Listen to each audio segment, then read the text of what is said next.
It was a typical day in Maplewood, a quiet little town marked by subtle social and racial divisions that, although not explicit, permeated the daily lives of its residents. The sun shone high in the sky, casting its golden rays over the tree-lined streets, while people went about their usual routines. For Clara Martins, that was no ordinary day. In fact, it was one of the most special days of her life. Clara, an 18-year-old girl, had just left home, driving her new car. The vehicle, a luxurious black sedan, was a gift from her parents, Daniel and Regina Martins, in celebration of her birthday.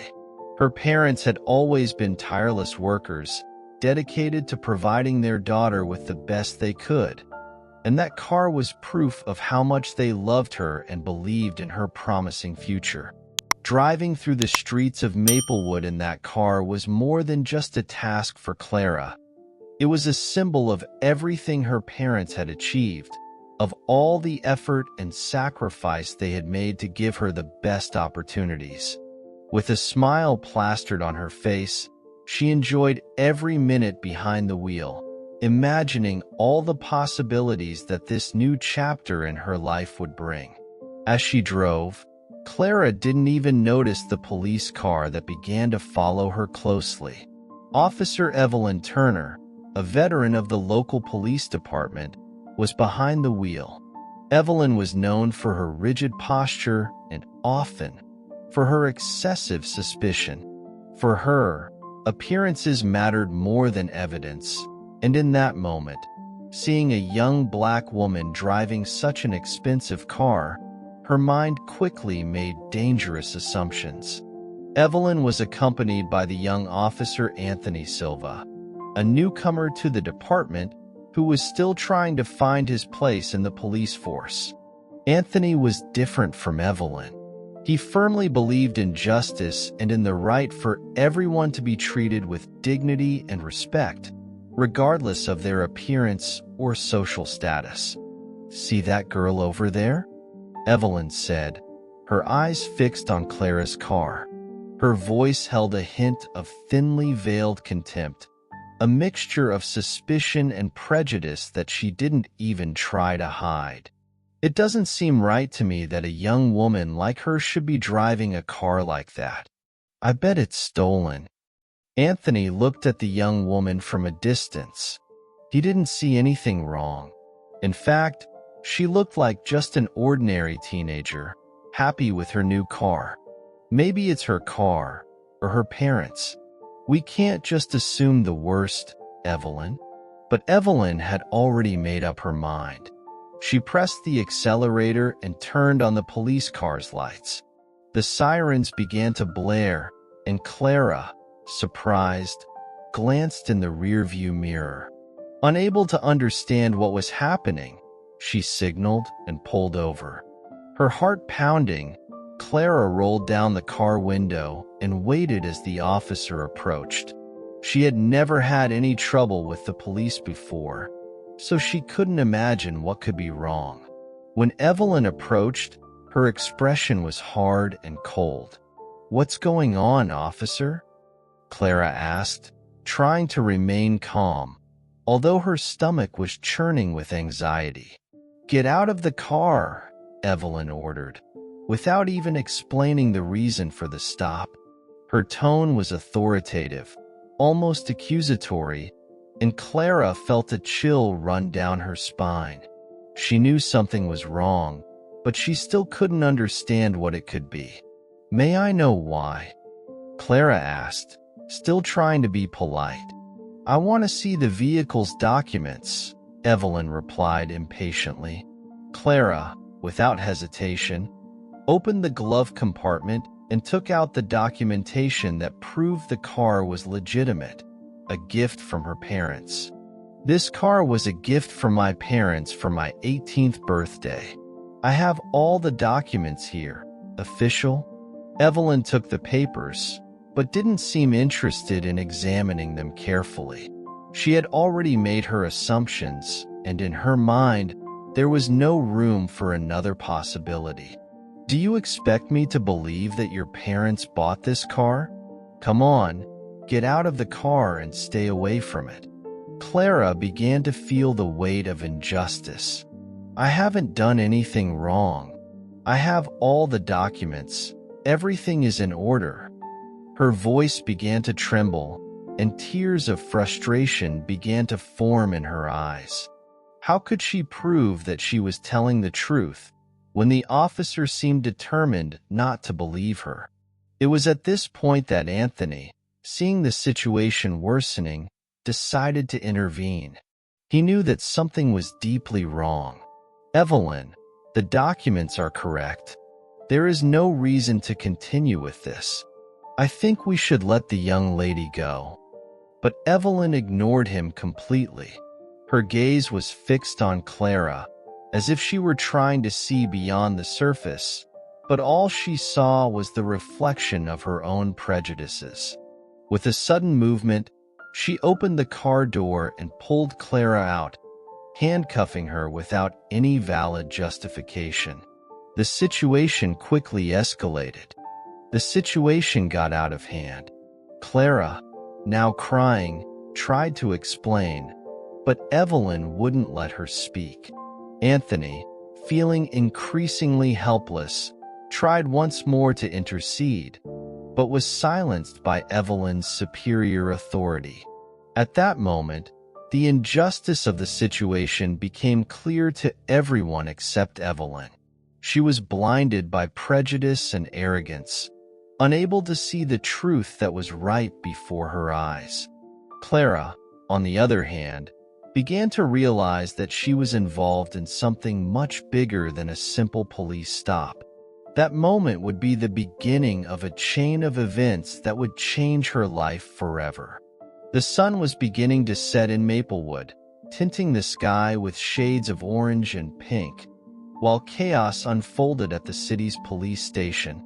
Daniel Martins, a respected man with an impeccable career in the police force, was at the end of another day of work. He was already tired and ready to go home, where Regina and Clara were waiting for him. However, as he packed his belongings and prepared to leave, something on the police car radio caught his attention. A young woman suspected of driving a stolen car has been arrested.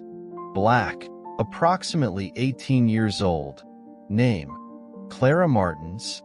His daughter's name echoed in the small space of the police station like a bomb exploding in his heart. Daniel felt the world stop for a moment. This could only be a mistake. His daughter, involved in something illegal? That was unthinkable. He knew Clara. Her honesty and integrity were unquestionable. His police instinct and his father's instinct mixed in a whirlwind of emotions, and he knew he had to act immediately. Wasting no time, Daniel ran to the nearest police car and sped off to the police station where his daughter had been taken. During the journey, his mind was a jumble of thoughts. How could this have happened? Who had committed such an absurdity? With every kilometer traveled, his anger and concern grew. Meanwhile, at the police station, Clara sat in a cold, impersonal room, handcuffed to a chair. Her face was streaked with tears, but her eyes, despite the fear, still showed the determination she had inherited from her parents. She knew she had done nothing wrong, but the way she had been treated, like a criminal with no right to a defense, had left her deeply shaken. Officer Anthony Silva, who had escorted her to the police station, stood by the door, clearly uncomfortable with the situation. He knew what was happening was wrong, but he had no authority to undo Evelyn's actions. Anthony felt a deep sense of guilt for not having been more assertive in defending Clara during the arrest. Evelyn, on the other hand, was in her office, trying to justify her actions by filling out the necessary paperwork. Even in the face of the evidence Clara had presented, Evelyn refused to admit that she could have been wrong. In fact, Deep down, there was a certain satisfaction in having done her duty, although deep down, she was beginning to realize the possible consequences of her actions. The police station door was opened with a bang, and Daniel entered like a hurricane. His eyes were searching for only one thing: his daughter. When he saw her in that condition, handcuffed, his heart broke. All the fury he had contained until that moment came to the surface. "What the hell is going on here?" Daniel shouted, his voice reverberating off the walls of the police station. He addressed Anthony directly, but there was no anger directed at the young officer, only a desperate demand for answers. "Mr. Martins," Anthony began to speak, but was interrupted by Evelyn, who had just left her office. "Officer Martins, your daughter was caught driving a suspicious vehicle. We were unable to prove the legal origin of the car, so we brought her here for investigation," Evelyn said, with a cold and professional tone, trying to maintain control of the situation. Daniel looked at Evelyn with a mixture of disbelief and contempt. He knew Evelyn, not personally, but by hearsay. He knew of her reputation, of her excessive rigor, and of the distrust that often went beyond the limits of reason. "Do you have any idea what you're saying? This car is a gift from my wife and me to Clara. The documents are all in order. That's what everyone says, isn't it?" Evelyn replied, with a slight sneer. "But the documents can be forged. And anyway, I'm just doing my job." Daniel was about to explode, but he held himself back. He knew that if he lost control, he could make the situation worse. He turned to Anthony, looking for an ally. "Officer Silva, you saw the documents. You know that this car is not stolen. Why is my daughter here, handcuffed like a criminal?" Anthony looked nervously from Evelyn to Daniel. "Mr. Martins, I saw the documents. They appear legitimate, but Officer Turner insisted that we needed to investigate further." Evelyn looked at Anthony, her gaze clearly telling him not to interfere. But Daniel sensed the young officer's hesitation and saw an opportunity. He needed someone who was willing to listen to the truth. "The investigation is over," Daniel declared, his voice firm and authoritative. "Clara is going home now, and you two will answer for this." Before Evelyn could respond, the police chief, who had been alerted to the disturbance, appeared in the hallway. He was a man of few words, but his authority was unquestionable. Upon seeing Daniel and Clara, he quickly understood the gravity of the situation. "Officer Martins, take your daughter home," the chief ordered. "Evelyn, Anthony, to my office. Now." The chaos that had taken place in the police station began to dissipate, but the consequences of this event were far from over. As Daniel removed Clara's handcuffs and led her outside, he knew that what had happened that day could not simply be forgotten. That was just the tip of the iceberg, and he was determined to find out what else was hidden beneath the surface. Clara, now outside the police station, hugged her father, still feeling the weight of what she had been through. "Daddy, that was so unfair. I didn't do anything wrong." "I know, my love. I know," Daniel replied, his voice breaking. "Let's go home. Your mother is waiting for us. But I promise you, it won't stay like this." As the two of them walked away from the police station, the city lights began to come on, and Maplewood, for a brief moment, seemed the same peaceful place it had always been. But the seeds of revolution had already been planted, and soon, the city would be the stage for a battle for justice that no one could have foreseen. Night fell over Maplewood, but in the Martins' house, no one could sleep. The atmosphere was tense and uncertain as Daniel and Regina tried to understand what had really happened. Clara, still shaken, sat in her bedroom on the bed, her knees wrapped around her, trying to process the trauma of the day.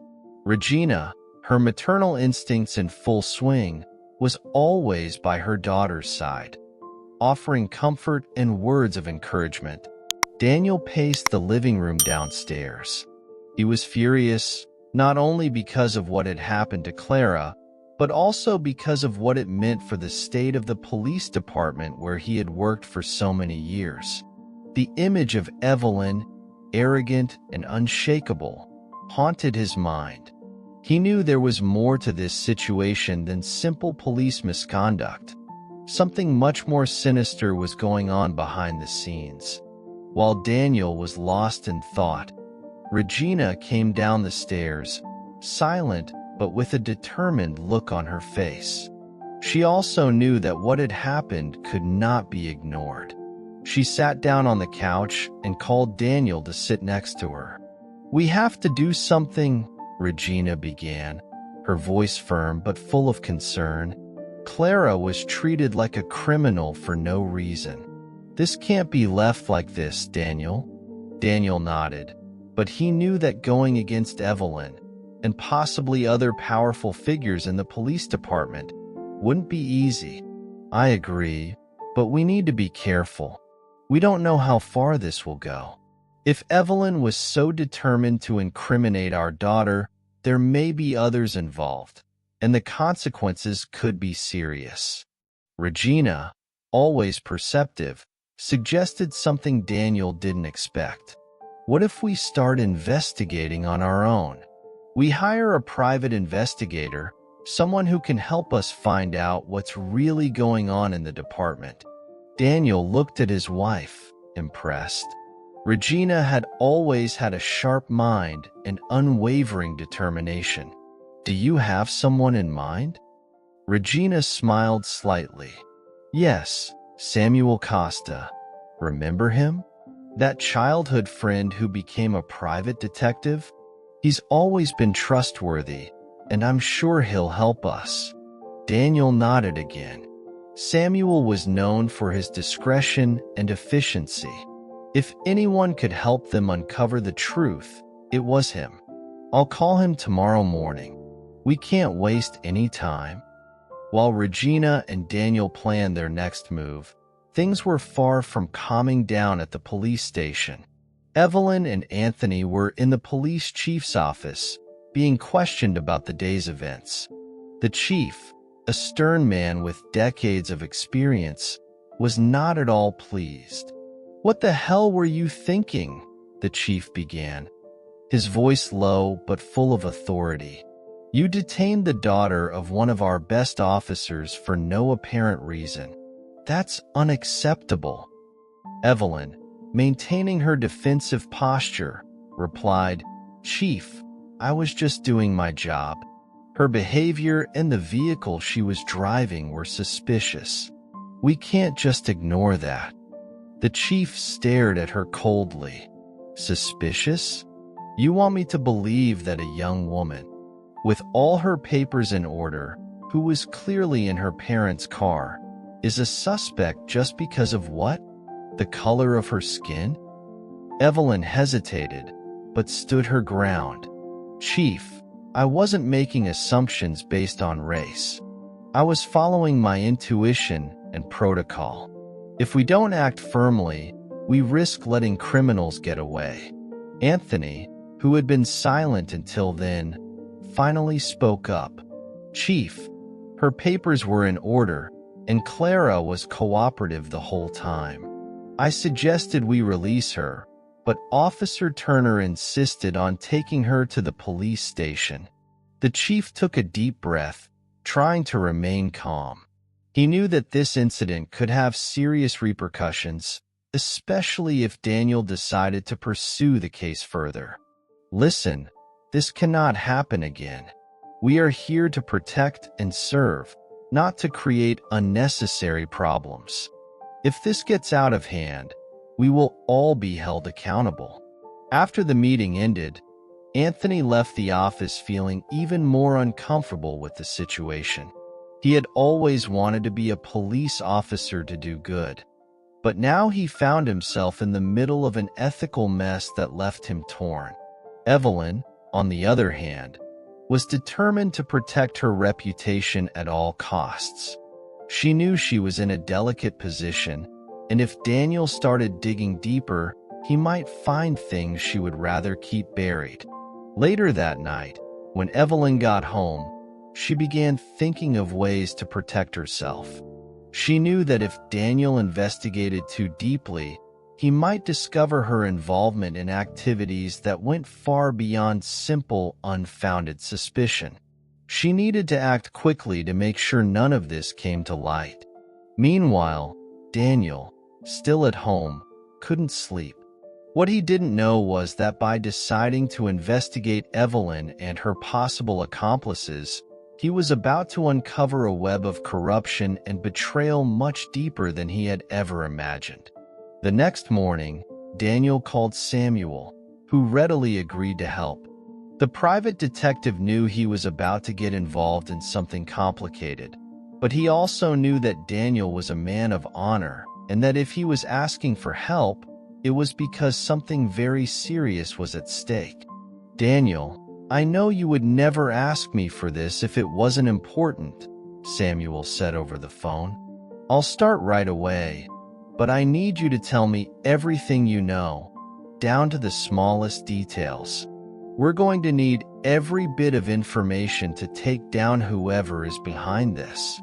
Daniel agreed, and the two arranged to meet later that day to discuss their plan of action. Meanwhile, Regina began to prepare a list of lawyers in case they needed to take the case to court. Clara, still dealing with the trauma, was quiet, but the conversation between her parents the night before had sparked something inside her. She didn't want to be seen as a victim.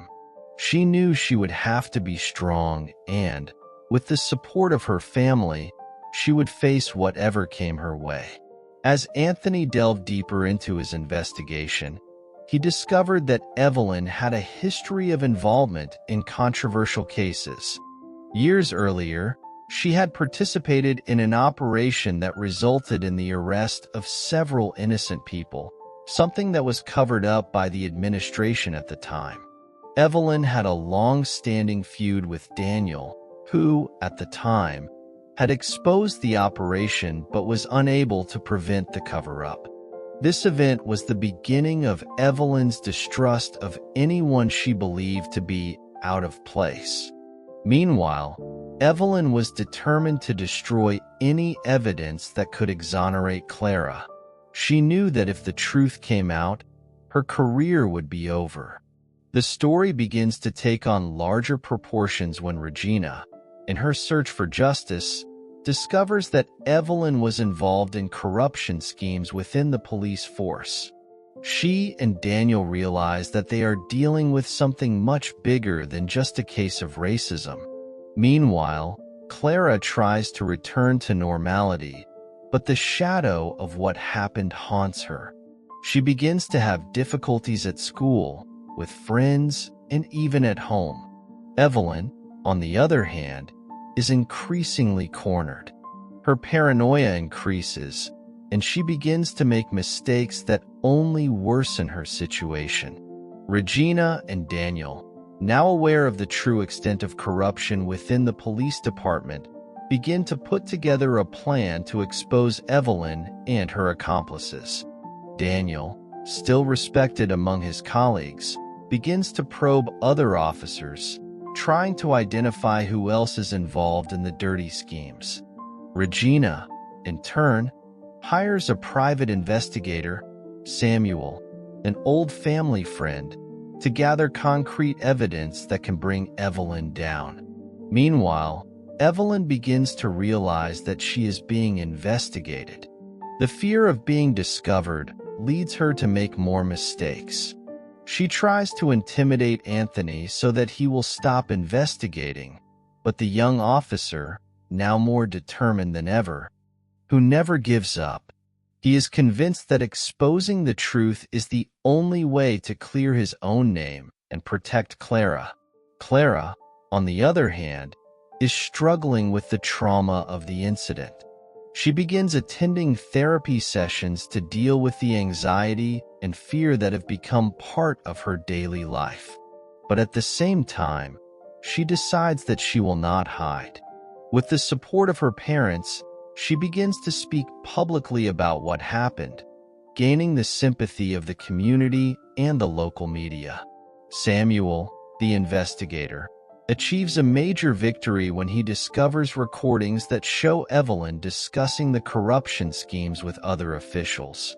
The evidence is overwhelming: bribes, false accusations, and a systematic cover-up of crimes committed by influential people in the city. Regina and Daniel, with the evidence in hand, decide that it is time to act. They hand over the recordings to an investigative journalist, Carlos Mendonça, known for his courageous reports that have exposed other cases of corruption in the past. Carlos, realizing the gravity of what he has in his hands, begins to prepare an explosive report that promises to shake the city. At the same time, Anthony gets other officers he trusts to join him. Together, they begin to gather more evidence against Evelyn and her accomplices, planning a major operation to arrest them. Carlos' report is published, causing a real earthquake in the city. The population is shocked by the revelations, and the pressure on the police department increases dramatically. The city's mayor, pressured by citizens and the media, has no choice but to order a full investigation into the officers involved.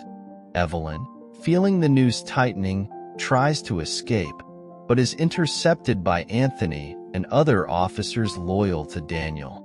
She is arrested in an operation that gains national prominence, and the evidence against her and her accomplices is so solid that no lawyer can free them from the charges. Clara, who watched the entire operation on TV, finally feels that justice is being served. However, she knows that there is still a long way to go before she can fully recover from the trauma. The trial of Evelyn and the other corrupt officers becomes a media spectacle. With overwhelming evidence, they are all sentenced to long prison sentences.